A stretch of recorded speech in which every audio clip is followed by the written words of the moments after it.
yang penuh karunia pun ternyata memiliki tim pelayanan yang kompleks dengan berbagai masalah individu dan kepribadian dari masing-masing anggotanya. Ya, jadi Pak Uung, Pak Dadang, Pak David kalau ketemu orang-orang yang aneh-aneh ya biasalah ya. Paulus juga punya orang-orang seperti itu. Ya, oke, mari kita lihat ya 2 Timotius 4 ayat 9 mulai, nanti kita selesai ayat 22. Ya, cukup panjang. Saya akan coba bawa saudara melihat ya orang-orang yang ada di sekitar pelayanan Paulus dengan semua kasus dan perilakunya. Yuk, 2 Timotius 4 ayat 9. Berusahalah, Paulus berkata, berusahalah supaya segera datang kepadaku. Artinya Paulus membutuhkan kehadiran beberapa orang dalam pelayanannya. Ini situasi yang membuat Paulus merasa butuh orang lain. Makanya dia berkata, berusahalah supaya segera datang kepadaku. Ayat 10, perhatikan. Karena Demas, nama pertama, Demas telah mencintai dunia ini dan meninggalkan aku. Ia telah berangkat ke Tesalonika. Nah, nama-nama berikutnya disebutkan, Kreskes telah pergi ke Galatia, Titus ke Dalmatia. Ayat 11, hanya Lukas yang tinggal dengan aku. Jemputlah Markus dan bawalah ia kemari, karena pelayanannya penting bagiku. Ayat berikutnya, Tikhikus telah kukirim ke Efesus. Jika engkau kemari, bawa juga jubah yang kutinggalkan di Troas, di rumah Karpus, dan juga kitab-kitabku, terutama perkamen itu. Disebutkan nama lain di ayat 14, Alexander, tukang tembaga itu, telah banyak berbuat kejahatan terhadap aku. Tuhan akan membalasnya menurut perbuatannya. Hendaklah engkau juga waspada terhadap dia, karena dia sangat menentang ajaran kita. Nah, ayat 16 menyedihkan sekali. Paulus curhat. Ayat 16 bilang begini, pada waktu pembelaanku, jadi Paulus disidang, Paulus diadili, dan Paulus harus membela diri sendirian. Ya, dikatakan pada waktu pembelaanku yang pertama, tidak seorang pun yang membantu aku. Saudara bisa lihat emosi kekecewaan Rasul Paulus. Saudara bisa merasakan ya ada perasaan ditinggalkan justru di saat dia butuh dukungan, justru di saat dia butuh pendampingan. Ayat 16, pada waktu pembelaanku yang pertama, tidak seorang pun yang membantu aku. Semuanya, semua meninggalkan aku. Waduh, tega bener ya. Lagi susah pimpinannya, malah ditinggalin, saudara. Ya, semuanya meninggalkan aku. Tapi Paulus berkata, kiranya hal itu jangan ditanggungkan atas mereka. Dalam bahasa sehari-hari dikatakan, kiranya Tuhan mengampuni mereka. Ya, dalam Bible dikatakan, it's okay, it's okay. Aku mengerti, I understand. Ya, saudara. Jadi sekalipun kecewa, ya, sekalipun jengkel, tapi oke lah. Kiranya Tuhan mengampuni mereka. Ayat 17. Tetapi Tuhan, nah ini ya, tetapi Tuhan telah mendampingi aku dan menguatkan aku supaya dengan perantaraanku Injil diberitakan dengan sepenuhnya dan semua orang bukan Yahudi mendengarkannya. Dengan demikian aku lepas dari mulut singa. Ayat 18, dan Tuhan akan melepaskan aku dari setiap usaha yang jahat. Dia akan menyelamatkan aku sehingga aku masuk ke dalam kerajaannya di sorga. Baginya lah kemuliaan selama-lamanya. Amin. Ayat 19, salam kepada Priska dan Aquila. Bayangkan, sekalipun semua meninggalkan Paulus, tapi Paulus masih menghormati mereka semua. Paulus masih mengirim salam ya kepada Priska dan Aquila dan kepada keluarga Onesiforus. Erastus tinggal di Korintus dan Trofimus kutinggalkan dalam keadaan sakit di Miletus. Berusahalah kemari sebelum musim dingin. Salam dari Ebulus dan Pudes dan Linus dan Claudia dan dari semua saudara. Tuhan menyertai rohmu, kasih karunia-Nya menyertai kamu.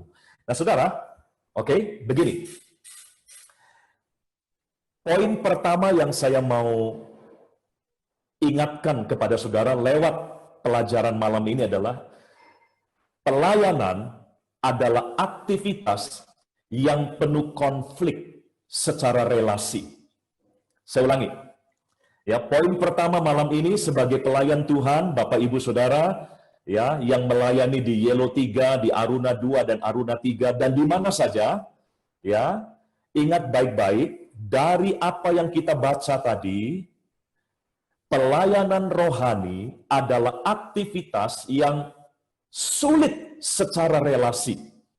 Pelayanan rohani adalah aktivitas yang rentan dengan berbagai kekecewaan, ketersinggungan, kemarahan, kepahitan, penghakiman, pengkhianatan, dan sebagainya. Itulah dunia saudara dan saya di gereja. Ya, ada orang-orang yang meninggalkan kita, ada orang-orang yang bersama kita tapi nggak mendukung kita, fisiknya ada bersama kita tapi nggak selalu sepakat dengan kita. Ya, nanti kita akan lihat satu persatu nama-nama yang tadi disebut.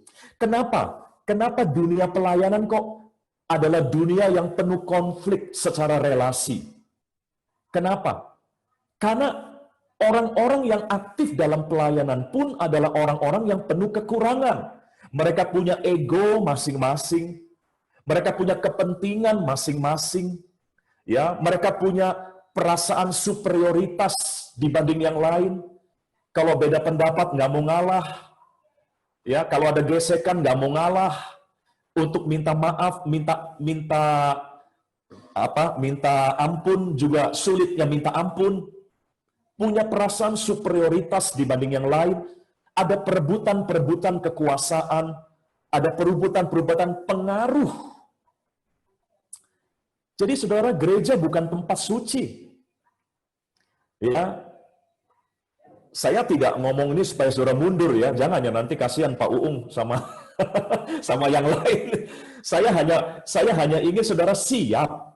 Ya, saudara siap. Dunia pelayanan adalah dunia yang rawan dengan kekecewaan, rawan dengan ketersinggungan. Makanya ada pepatah begini ya. Ini ada teman saya nih, teman saya ngomong begini. Ya, teman saya ini mau masuk ikut pelayanan. Tapi diwanti-wanti gitu ya sama keluarganya, sama keluarga besarnya. Ya, bener nih, lu mau masuk pelayanan. Emang kenapa, kata teman saya? Tahu nggak, gereja itu tempat orang paling gampang kecewa, katanya. Ya, gereja itu adalah tempat orang paling gampang sakit hati. Gereja itu adalah tempat orang paling gampang dilukai, terluka, dan sebagainya. Ya, ini bukti, saudara. Dunia pelayanan adalah dunia yang sangat sulit secara relasi. Jujur ya, saudara, gara-gara pelayanan, hubungan kakak adik bisa rusak loh. Betul. Gara-gara pelayanan, jangankan hubungan teman baik ya, hubungan persaudaraan, hubungan ayah dan anak, atau hubungan suami dan istri bisa rusak gara-gara pelayanan, saudaraku. Ya, inilah dunia kita, hamba-hamba Tuhan. Ya, sekalipun ya, ada pepatah bilang begini, kekristenan itu adalah relationship, ya, bukan religion. Kekristenan bukan agama, tapi sebuah relationship. Betul. Tapi seringkali agama itu merusak relationship. Agama dengan segala peraturannya, agama dengan segala dogma, struktur, otoritasnya, Justru agamalah yang merusak relationship. Gara-gara agama orang saling bunuh, gara-gara agama orang saling menyingkirkan, gara-gara agama orang saling merendahkan, termasuk agama Kristen. Kita nggak bicara agama lain, termasuk agama Kristen. Ya, kita menggunakan ayat untuk menyingkirkan orang lain. Kita menggunakan dalih-dalih rohani untuk melukai orang lain, mengorbankan orang lain, dan sebagainya. Nah, mari kita lihat yuk, kita lihat ya nama-nama yang adalah tim pelayanan Rasul Paulus dengan masalah mereka masing-masing. Mari kita kembali kepada 2 Timotius 4 ayat 10 tadi. Ayat 10. Ya, dikatakan karena Demas. Nah, ini nama yang tidak asing buat kita ya. Karena Demas telah mencintai dunia ini dan meninggalkan aku. Jadi kekecewaan Paulus yang pertama dituliskan ya, dilakukan oleh Demas yang telah meninggalkan Paulus karena sudah mencintai dunia ini. Jadi Demas bukan cuma meninggalkan Paulus, Demas meninggalkan pelayanannya secara menyeluruh. Ya, karena dia sudah mencintai dunia ini. Saudara mungkin berpikir ya, keterlaluan di Demas. Saudara mungkin menduga Demas pasti kurang rohani. Ya, karena dia kok gampang banget mencintai dunia ini. Pasti nih Demas adalah Kristen kaleng-kaleng begitu ya. Pelayan abal-abal begitu ya. Kok gampang banget mengorbankan pelayanan demi mencintai dunia ini. Saudara jangan underestimate dengan nama Demas. Saya berikan satu ayat bukti bahwa Demas bukan sembarang hamba Tuhan. Demas pernah disebut oleh Rasul Paulus. Mari kita lihat ayatnya. Filemon pasal yang pertama. Filemon pasal yang pertama ayat 24. Siapa Demas pada awal pelayanannya bersama dengan Paulus? Filemon, ya kitab Filemon atau surat Paulus untuk Filemon, pasal yang pertama ayat 24. Demas bukan pengerja abal-abal. Demas bukan pengerja kaleng-kaleng, bukan. Filemon 1 ayat 24, Paulus bilang begini, dan dari Markus, Aristarkus, dan Demas, dan Lukas. Demas disebut di sini. Siapa mereka? Siapa 4 orang ini termasuk Demas? Yaitu teman-teman sekerjaku. Dalam bahasa lain dikatakan, ya, my faithful partner. My faithful partner. Jadi dalam Filemon pasal yang pertama ayat 24 ini, Demas diakui oleh Paulus sebagai teman sekerja yang setia. Setia loh saudara. My faithful partner. Jadi saudara, betapa kecewanya Paulus. Teman kerja yang setia tiba-tiba meninggalkan dia. Ya, bukan cuma meninggalkan Paulus tapi meninggalkan pelayanannya kepada Tuhan Yesus karena mencintai dunia ini. Jadi saudara akan lihatlah nanti ya, seperti yang Paulus lihat, ada orang-orang yang setia tiba-tiba berbalik menjadi duniawi. Ada. Nggak usah kecewa, nggak usah kaget.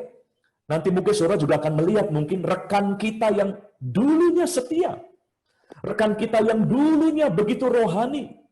Tiba-tiba meninggalkan kita, meninggalkan pelayanan, nggak gereja-gerejaan lagi bahkan. Ya, dan begitu duniawi mungkin kita melihat mereka pada hari-hari terakhirnya. Itulah seperti Demas. Pasti ada kecewa. Paulus pasti merasa gagal. Ya, Paulus pasti merasa gagal. Aduh, saya gagal memuridkan Demas. Ya, pasti ada pukulan di mana Paulus ya berpikir, aduh, ada salah saya juga mungkin. Nah, saudaraku lihat nama berikutnya ya setelah Demas disebutkan Kreskes dan Titus. Tidak disebutkan mereka mencintai dunia seperti Demas, tidak. Disebutkan Kreskes telah pergi ke Galatia dan Titus ke Dalmatia. Jadi saudaraku, Kreskes dan Titus kasusnya beda dengan Demas. Kalau Demas, ya, dulunya setia, tiba-tiba cinta dunia, lalu meninggalkan Paulus dan pelayanan. Ya, kemudian Kreskes dan Titus dulunya bersama Paulus, tapi sekarang sudah ke kota masing-masing. Mereka masih melayani, tapi sudah tidak bersama dengan Paulus. Mereka pecah kongsi, saudara. Istilahnya begitu. Ya, Kreskes dan Titus masih melayani, tapi Kreskes melayani di Galatia, Titus melayani di Dalmatia. Mereka tidak lagi mau bersama dengan Paulus. Nah, saudara, ada tafsiran. Saya pernah baca buku tafsiran. Jadi Kreskes dan Titus ini kecewa terhadap Paulus. Ya, kecewa terhadap Paulus. Karena mungkin Paulus adalah seorang yang tegas, keras. Paulus sangat radikal. Nah, nggak gampang loh, saudara. Ngikutin orang yang radikal tuh nggak gampang. Ya, nggak gampang melayani bersama-sama dengan orang yang mati-matian, ya, nggak ada capeknya begitu, kayak Rasul Paulus. Nah, ada tafsiran dan saya agak percaya juga sih tafsiran ini karena ada banyak buktinya. Intinya Kreskes dan Titus masih melayani Tuhan, tapi udah nggak cocok dengan Paulus.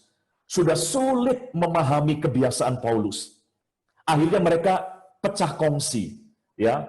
Mereka pisah dari Paulus tapi tetap melayani. Beda dengan Demas. Demas meninggalkan Paulus dan tidak melayani lagi. Nah, saudara, ada saja nanti kasus yang seperti itu. Kita nggak usah kaget, kita nggak usah kecewa.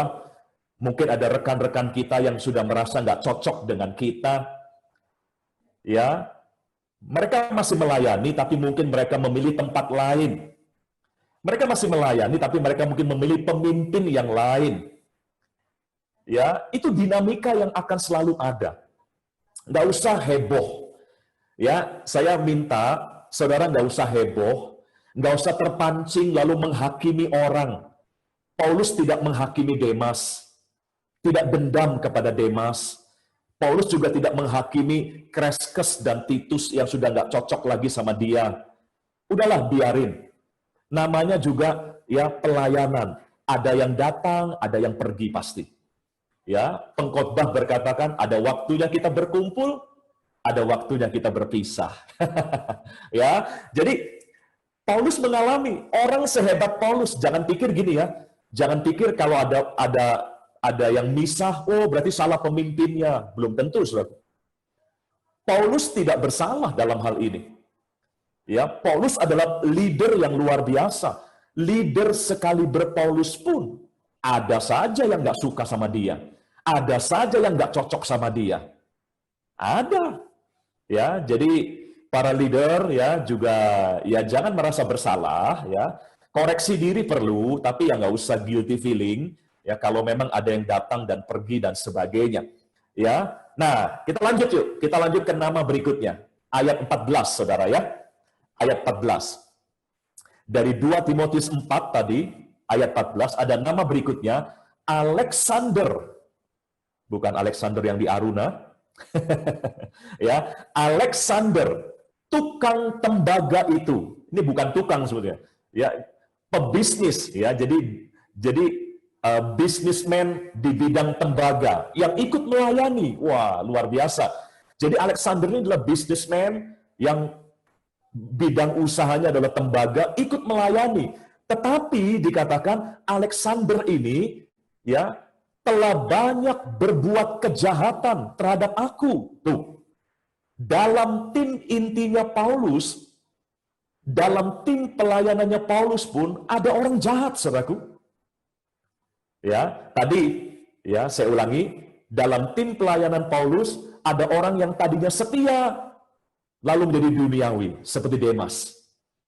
Ada orang-orang yang dulunya cocok, dulunya kompak, tapi mulai nggak cocok lagi, lalu pecah kongsi, pelayanan di tempat yang lain, meninggalkan Paulus seperti Kreskes dan Titus tadi. Nah, orang keempat adalah Alexander, ya, pengusaha tembaga, melayani bersama Paulus, tetapi banyak berbuat jahat terhadap aku. Nah, kejahatan apa sih? Bukannya kejahatan kriminal, bukan. Dalam terjemahan aslinya, ya, banyak menyerang Paulus dengan kata-kata verbal assault. Verbal assault. Ya, jadi perbuatan jahatnya Alexander adalah banyak menyerang Paulus dengan kata-kata yang sangat memojokkan, menyalahkan dan sebagainya. Jadi kalau saya istilahkan, Alexander ini adalah internal opposition. Ya, jadi musuh dalam selimut begitu. Oposisi di dalam dirinya Paulus sendiri. Nah, saya berdoa ya di timnya Pak Uung jangan ada nih. Ya, jangan ada internal opposition ya. Jangan ada yang menyerang satu dengan yang lain dengan kata-kata yang fitnah, hoax dan sebagainya. Ya, saudaraku. Nah, orang-orang seperti Alexander ini celakanya biasanya gampang mempengaruhi dan mengumpulkan massa, saudara. Ya, saudara. Orang-orang yang seperti Alexander ini, yang suka ngomongin pemimpin, yang suka nyalahin pemimpin, yang suka nyalahin orang lain, yang suka ngomongin rekan-rekannya yang lain, biasanya tuh punya karisma untuk mempengaruhi dan mengumpulkan massa. Ya, jadi bisa bikin geng, saudara. Bisa bikin geng yang sama-sama menyerang pihak tertentu begitu. Ya, saudaraku. Jadi Paulus menghadapi tipe pekerja atau pelayan yang seperti itu. Udah, jangan saling nuduh ya. Jangan saling lihat. Ya, saya percaya di Aruna 2 dan 3 dan Yellow 3 tidak ada Alexander. Ya. Ya. Bahkan Yesus juga punya Yudas kan, Bapak Ibu ya. Yesus juga punya Yudas kan. Ya. Jadi kalau ada Yudas di Yellow sama di Aruna ya bilang aja Yesus aja ada, apalagi Uung. Apalagi Dadang, apalagi Ko David gitu. Ya. Nah, Saudara, tapi udahlah ya, jangan terprovokasi ya, jangan lalu terpancing ya dengan apa yang dilakukan oleh Alexander ini. Ya, minta hikmat Tuhan bagaimana cara menghadapi orang-orang seperti Alexander. Nah, saudara, mari lanjut ke ayat 16. Ya, 2 Timotius 4 ayat 16. Nah, ini menyedihkan sekali, saudara. Paulus dengan tim yang begitu banyak, yang memiliki banyak pengikut, banyak murid, tetapi ayat 16, pada waktu pembelaanku yang pertama, tidak seorang pun membantu aku. Wah, biasanya pemimpin kan dilayani, difasilitasi, dilindungi, didampingi. Tapi Paulus justru ketika dia dihakimi, dia diadili, ketika dia dituduh ya macam-macam, justru dia berkata pada waktu pembelaanku yang pertama, ya tidak seorang pun yang membantu aku, semuanya meninggalkan aku. Wow. The Message Bible mengatakan semuanya lari ketakutan meninggalkan aku. They all run like scared rabbits, dikatakan. Mereka semua lari ketakutan seperti kelinci. Bapak Ibu tahu kelinci ya? Kelinci itu hewan yang mudah takut. Ya, rumput bergerak sedikit, kelinci langsung loncat ketakutan. Ya, ada orang bergerak sedikit, kelinci langsung loncat ketakutan. Jadi saudara, inilah model pekerja-pekerjanya dalam tim Rasul Paulus. Waktu senang mereka kumpul sama-sama, tapi begitu Paulus sedang diadili dan menghadapi masalah yang pelik, semuanya lari ketakutan seperti kelinci dikatakan. Ya, tapi Paulus luar biasa. Kiranya hal itu jangan ditanggungkan atas mereka. But it doesn't matter. Udahlah, nggak apa-apa. I understand, dikatakan. Saya mengerti. Saudara siap-siap ya. Waktu kita lancar, waktu kita baik, siapapun. Baik itu pemimpin, ya Pak Uung mungkin, ya. Justru waktu mungkin nanti Pak Uung sedang dalam masalah, ya, mungkin akan mengalami, mana teman-teman saya yang dulu bersama saya? Mana, ya, teman-teman yang setia bersama saya dulu, atau mungkin saudara juga. Saudara sudah melayani bersama-sama ya dengan yang lain. Tiba-tiba waktu saudara mengalami masalah, saudara sedang menghadapi masalah bisnis, masalah keluarga, tiba-tiba teman-teman sepelayanan ya meninggalkan kita. Mereka nggak mau tahu dengan pergumulan yang kita hadapi. Saudara, saya mau beritahu, yang begini itu banyak terjadi, saudaraku. Banyak. Ya, ini bukan dilakukan oleh orang dunia. Ini dilakukan oleh orang-orang yang disebut pelayan Tuhan. Paulus tidak ditinggalkan oleh jemaat, tapi ditinggalkan oleh rekan-rekan sekerjanya sendiri. Kalau saya boleh detail ya, di mana Lukas, sahabat baiknya? Bapak Ibu tahu Lukas ya, penulis Injil Lukas, itu juga adalah penulis kitab Kisah Para Rasul. Lukas adalah seorang dokter yang pelayanannya bersama-sama Paulus, dan Lukaslah yang banyak mencatat setiap perjalanan Rasul Paulus. Makanya ada kitab Kisah Para Rasul. Ya, itu Lukas. Jadi Lukas selalu bersama dengan Paulus. Dan betul, ya, saudaraku, di ayat yang ke berapa tadi? Ayat yang ke-11, coba saudara lihat kembali, 2 Timotius 4 ayat 11.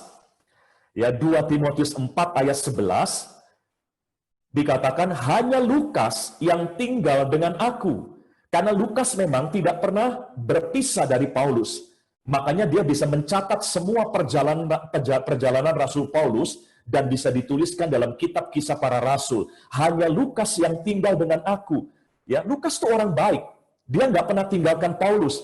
Tapi waktu Paulus diadili, Lukas pun ketakutan dan tidak mau membela Paulus.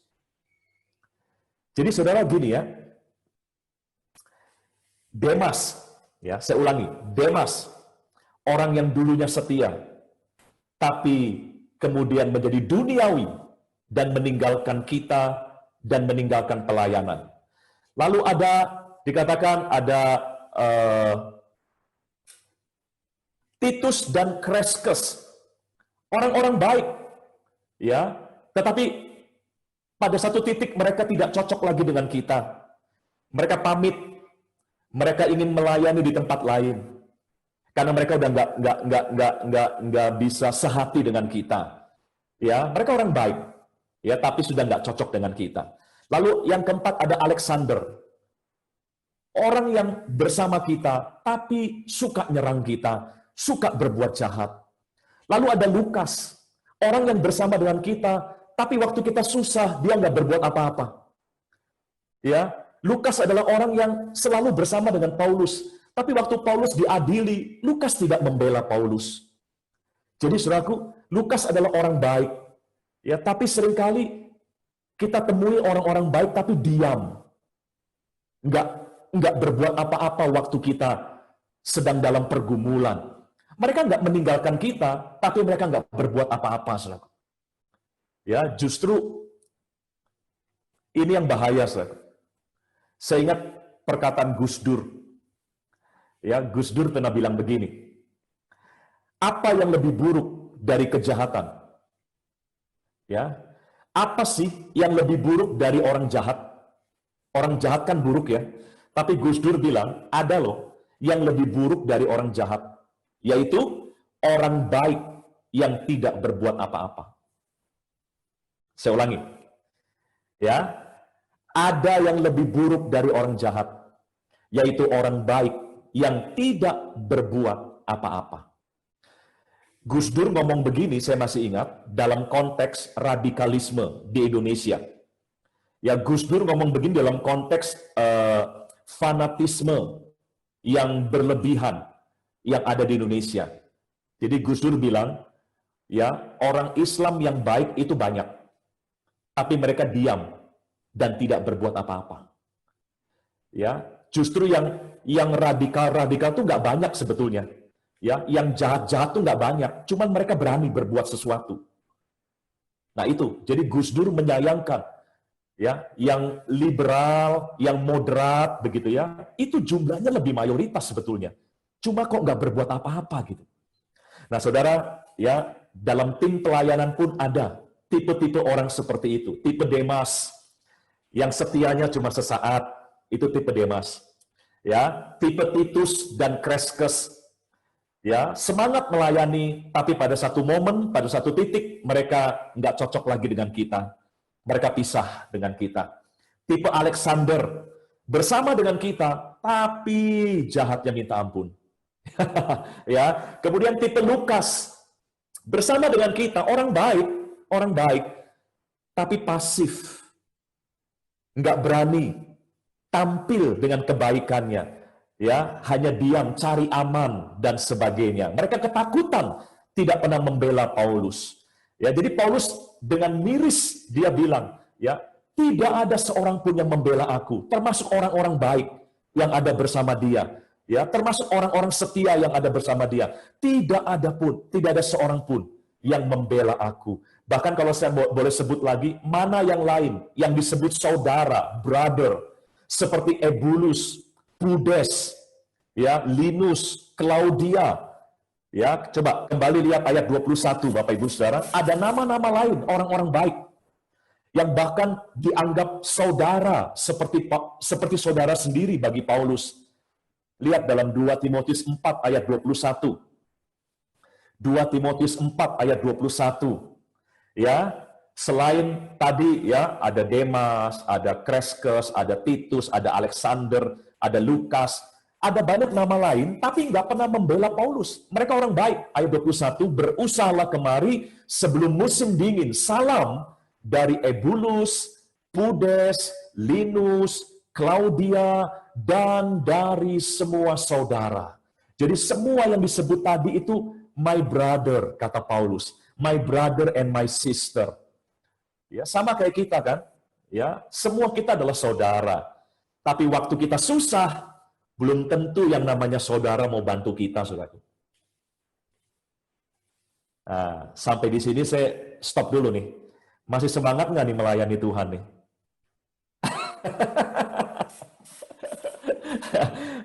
masih mau nih, ya, di Yellow 3 dan Aruna 2 dan Aruna 3 masih mau nih. Ya, saya nggak tahu siapa Demasnya. Uung nanti lagi, ya jangan nerka-nerka ya Ung ya. Ya, saya nggak tahu siapa Demasnya, saya nggak tahu siapa Titus, siapa Kreskesnya, saya nggak tahu siapa Alexandernya, saya nggak tahu siapa Lukasnya, dan sebagainya. Tapi ingat, ya, saudara tidak boleh kaget ketika ya semua yang kita anggap saudara bahkan ya justru tidak mau menolong kita waktu kita dalam pergumulan secara pribadi. Ya, itu dialami oleh Rasul Paulus bahkan. Ya, rasul yang kurang hebat gimana? Rasul yang kurang luar biasa gimana? Ya, waktu dia diadili, semua orang baik, bahkan yang disebut saudara sekalipun, tidak tampil membela dia. Lari semua, ngumpet semua, ketakutan. Nah, tapi saudaraku, jangan putus asa. Jangan putus asa dulu. Setelah nama-nama tadi, ada satu nama yang istilahnya membawa good news gitu ya. Mari lihat ayat 11. Ya, 2 Timotius 4 ayat 11. Ya, 2 Timotius 4 ayat 11. Di tengah Paulus ditinggalkan oleh orang banyak. Paulus ingat satu nama. Paulus merindukan dan berharap kepada nama ini. Ya, 2 Timotius 4 ayat 11 dikatakan, hanya Lukas yang tinggal dengan aku, tapi juga nggak mau bela dia, ketakutan. Ada nama berikutnya disebut, jemputlah Markus dan bawalah ia kemari, karena pelayanannya penting bagiku. Jadi di saat semua meninggalkan dia, baik orang jahat, orang nggak setia, maupun orang baik, maupun saudara-saudaranya sendiri tidak membela dia, Paulus berharap pada satu nama, yaitu Markus. Tolong bawa Markus kemari, karena pelayanannya sangat penting bagiku. Siapa Markus, saudara? Kenapa Paulus sampai berharap kepada Markus? Padahal, saudaraku kalau tahu ya, Markus ini adalah orang yang sempat dipandang rendah oleh Paulus. Ya, Markus adalah orang yang sempat mengecewakan Rasul Paulus. Nanti kalau saudara punya waktu, baca Kisah Rasul 15. Ya, Kisah Rasul 15, Paulus sampai ribut dengan Barnabas, ya, karena kasusnya Markus. Ya, Barnabas masih membela Markus, tapi Paulus sudah kecewa dengan Markus. Akhirnya Paulus meninggalkan Markus, tapi Barnabas masih melibatkan Markus. Nah, saudara, di saat semua yang dia harapkan justru meninggalkan dia, dia ingat ada satu nama yang bisa mengobati kekecewaan Paulus, yaitu Markus. Nah, jadi saya simpulkan begini, saudara boleh ditinggalkan, ya, saudara mungkin akan mengalami. Saudara boleh mungkin ya ditinggalkan, dikhianati, tapi ingat, Tuhan pasti akan munculkan pahlawan yang tidak terduga dalam hidup kita. Ingat baik-baik. Ya, ingat baik-baik. Tuhan tetap bisa memunculkan pahlawan yang tidak kita duga, yang akan bisa mendampingi kita, menghibur kita, memberi kekuatan bagi kita. Artinya begini, Tuhan tidak pernah kekurangan orang untuk mengutus orang ini menolong kita. Jadi nggak usah kecewa kalau yang disebut saudara meninggalkan kita, yang tadinya setia meninggalkan kita, yang tadinya cocok lalu meninggalkan karena nggak cocok. Udahlah, nggak usah terjebak dengan sakit hati, nggak usah terjebak untuk marah, dendam, nggak usah. Ya, Tuhan pasti munculkan orang lain untuk bisa membawa pertolongan Tuhan datang dalam hidup kita. Dan betul, kalau saudara baca kisah selanjutnya, Markus ketika dia datang, ya, dialah orang yang akhirnya memberikan kekuatan bagi Paulus. Padahal ini orang pernah mengecewakan Paulus. Jadi ini pahlawan yang tidak terduga. Paulus berharap Lukas, ya, seorang dokter. Paulus berharap orang-orang yang sudah setia selama ini, ya, yang bisa menolong dia. Ternyata enggak. Justru orang-orang yang diharapkan Paulus malah mengecewakan Paulus. Tapi orang yang Paulus enggak duga, yaitu Markus, justru Tuhan kirim untuk memberi kekuatan bagi Paulus. Jadi itu kabar baiknya, saudara, ya. Kabar buruknya tadi, ya, saya ulangi, ya. Kabar buruknya tadi, ya, yang dulu setia bisa meninggalkan kita. Yang dulu cocok bisa nggak cocok sama kita. Ya, yang ada di sekitar kita tapi berbuat jahat kepada kita, nusuk kita dari belakang.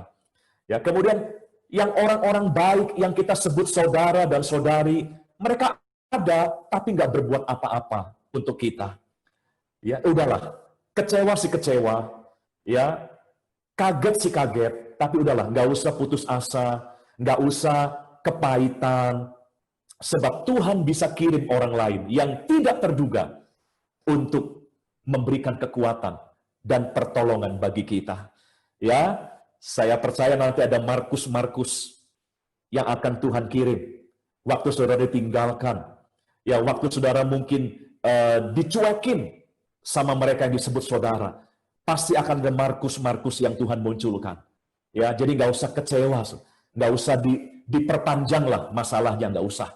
Seperti Paulus, ya, tadi dibilang, oke lah, mereka meninggalkan aku, oke, aku ngerti, ya, it doesn't matter. Kiranya Tuhan mengampuni mereka, kiranya Tuhan, ya, mengampuni mereka, dan kiranya jangan ditanggungkan itu semua ke atas mereka. Ya, Paulus tetap menghormati. Jadi, saudara, ingat ya, tadi poin pertama, dunia pelayanan adalah dunia yang sangat sulit secara relasi. ada saja konflik, ada saja pengkhianatan, ada saja gesekan, dan saling melukai, ada saja. Itu poin pertama. Dunia pelayanan adalah dunia yang sangat sulit secara relasi. Lalu yang kedua, kekecewaan justru bisa datang dari teman-teman sepelayanan. Tetapi kita tetap harus menghormati mereka. Saya ulangi. Poin kedua. Kekecewaan yang terberat bahkan, saya ulangi ya, kekecewaan yang terberat bahkan bisa datang dari teman-teman sepelayanan, dari orang-orang baik yang kita anggap baik, dari orang-orang yang kita sebut saudara dan saudari. Justru dari mereka lah kita mendapat kekecewaan yang berat. Tapi ikuti teladan Paulus. Paulus tetap menghormati mereka semua. Paulus tetap menganggap mereka saudara dan saudarinya. Ya, saudara, memang gak gampang ya. Tetap menghormati orang yang justru mengecewakan kita. Tetap menghormati orang yang saat kita butuh, ternyata mereka cuek dan tidak peduli dengan kita. Tapi Paulus melakukan itu. Udahlah, aku mengerti. It doesn't matter. I understand. Ya, kiranya Tuhan mengampuni mereka. Itu saudara. Kok bisa ya? Saya akan tutup ya. Saya akan tutup. Kenapa Paulus bisa tetap eksis di dunia pelayanan yang begitu sulit secara relasi? Kenapa Paulus tetap bisa menghormati orang-orang yang justru memberi kekecewaan paling berat dalam hidupnya? Kenapa? Ayat yang ke-17 dari 2 Timotius 4 tadi. Saya akan akhiri dengan ayat ini. Ya, 2 Timotius 4 ayat 17. Paulus bilang begini, tetapi Tuhan telah mendampingi aku dan menguatkan aku. Saudara, Paulus bilang, yang lain pergi, nggak apa-apa. Yang lain meninggalkan aku, nggak apa-apa. Bahkan yang disebut saudara, bahkan tidak peduli dengan aku, nggak apa-apa. Ya, karena Tuhan tetap mendampingi aku dan menguatkan aku. Saudara, saya mau ngomong gini ya. Saya mau bilang begini, tolong perhatikan. Sebagai hamba Tuhan, sebagai pekerja, sebagai diaken, pengerja, akan ada satu titik di mana kita harus bisa merasa cukup hanya dengan Tuhan. Saya ulangi. Kita akan mengalami sebuah perjalanan pelayanan di mana pada satu titik ya, kita nggak bisa berharap kepada yang lain. Dan kita diajar untuk puas hanya berharap kepada Tuhan. Ya, saya harap Bapak Ibu bisa mengerti kalimat saya. Akan ada satu titik di mana kalau saudara berharap pada yang lain, saudara tambah kecewa. Setiap hamba Tuhan akan Tuhan didik. Setiap hamba Tuhan akan punya pengalaman yang Tuhan akan paksakan, di mana mau tidak mau, saudara hanya bisa berharap kepada Tuhan, tidak kepada yang lain. Tidak kepada yang lain. Saya sudah sering alami orang-orang yang saya harapkan justru tidak tampil membela saya. Ya, saya sudah sering alami nama-nama yang tadinya saya duga ya bisa menolong, minimal bisa berbuat sesuatu untuk saya, ternyata justru enggak. Ya, dan kita dilatih. Kita akan dilatih. Saudara suka atau enggak, ya saudara pasti akan ngalami. Saudara akan dilatih untuk Tuhan, oleh Tuhan, di mana saudara harus bisa belajar cukup tenang, sekalipun hanya Tuhan yang sekarang bersama dengan kita. Tidak ada yang lain. Tidak ada yang lain. Ini nggak enak, ini berat, tapi mau nggak mau, sebagai pelayan Tuhan, pasti saudara akan mengalami momen seperti itu. Dan Paulus bisa belajar, oke nggak apa-apa. Ya, Tuhan mengampuni dah semua yang meninggalkan aku.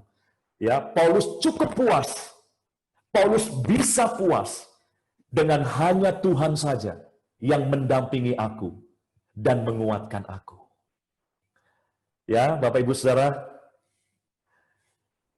saya tidak menakut-nakuti ya. Aduh, ya ini cukup berat memang ya. Tetapi inilah dunia pelayanan Rasul Paulus. Ya, yang saya percaya inilah dunia pelayanan kita juga. Tipe-tipe manusia yang tadi nama-namanya disebut, itu masih eksis. Masih eksis di sekitar pelayanan kita. Sekali lagi, tipe Demas. Orang yang tadinya setia, tiba-tiba nggak setia. Tipe siapa? Kreskes dan Titus. Orang yang baik, tapi nggak cocok lagi dengan kita. Tipe Alexander, fisiknya ada bersama kita, tapi sikapnya selalu melawan kita. Ya, tipe Lukas, orang baik, tapi penakut, nggak berani tampil. Dan tipe saudara-saudara yang lain, Ebulus dan sebagainya, semua masih ada di sekitar kita. Kalau itu terjadi, saudara, belajarlah. Ya, belajarlah untuk cukup aman meskipun hanya Tuhan. Ya, hanya Tuhan yang bisa membela kita, bukan orang lain.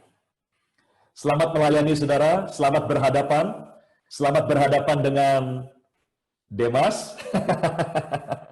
Selamat berhadapan dengan Kreskes dan Titus. Selamat berhadapan dengan Alexander, ya. Selamat berhadapan juga dengan tipe-tipe seperti Lukas dan sebagainya, ya.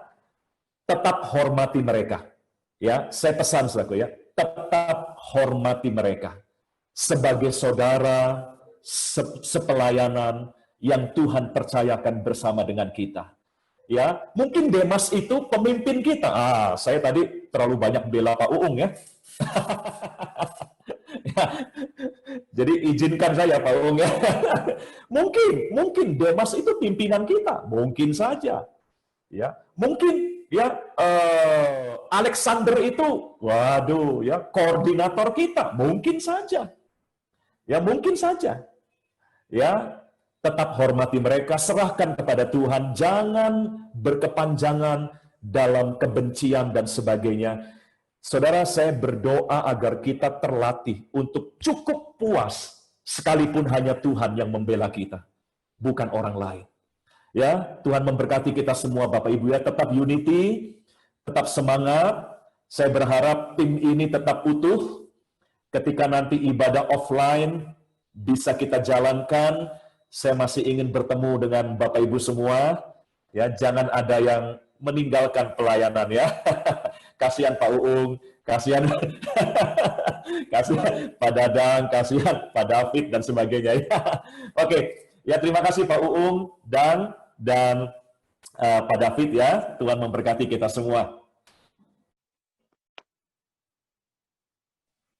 Sungguh, terima kasih Tuhan untuk hari ini. Kami berterima kasih buat anugerah-Mu, cinta-Mu, rahmat-Mu, dan pemeliharaanmu bagi kami semua hamba-hamba-Mu Tuhan. Biarlah firman-Mu itu boleh menjadi kekuatan atas hidup kami, yang membawa kami makin hari terus dalam kemenangan Tuhan. Apapun yang terjadi akan pribadi kami, masing-masing Tuhan, baik itu dalam pelayanan kami, dalam pekerjaan kami Tuhan, Kamu tolong kami terus Bapa, bawa kami makin hari makin berkenan di hadapan-Mu. Terima kasih Bapa. Biarlah kami menyerahkan hamba-hamba-Mu ke depannya ke dalam tangan-Mu, pemeliharaan-Mu, penyertaan-Mu atas hidup kami semua. Sementara kami akan berpisah Tuhan, kami akan menerima berkat daripada-Mu Tuhan. Mari kita angkat kedua tangan kita akan menerima berkat daripada Tuhan kita, Yesus Kristus. Mari Bapak Ibu Saudara buka hati kita, Tuhan memberkati engkau dan Tuhan melindungi engkau. Tuhan menyinari engkau dengan wajah-Nya dan memberi engkau kasih karunia, dan Tuhan menghadapkan wajah-Nya kepadamu dan memberi engkau damai sejahtera. Dalam nama Tuhan Yesus, mari kita yang percaya bersama katakan, Amin. Amin. Thank you, Koden. Thank you.